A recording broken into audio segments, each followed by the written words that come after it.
حدثنا ابو الوليد قال حدثنا شعبة عن محمد بن المنكدر قال سمعت جابر يقول جاء رسول الله صلى الله عليه وسلم يعودني وانا مريض لا آكل فتودع وصب علي من وضوئه فعقلت فقلت يا رسول الله لمن الميراث انما يرثني كلالة فنزلت آية الفرائض۔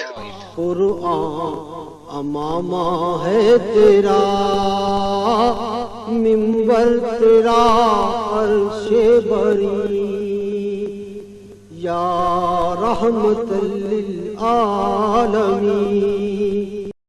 رسول کریم صلی اللہ علیہ وآلہ وسلم میری مزاج پرسی کے لیے تشریف لائے۔ میں بیمار تھا، ایسا کہ مجھے ہوش تک نہیں تھا۔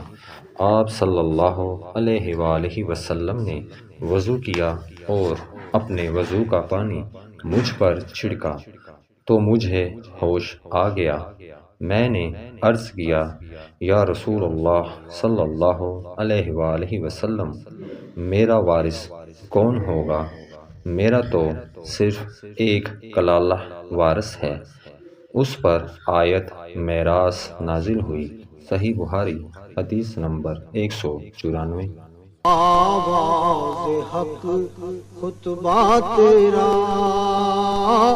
آفاق تیرے سامعین، یا رحمت للعالمین۔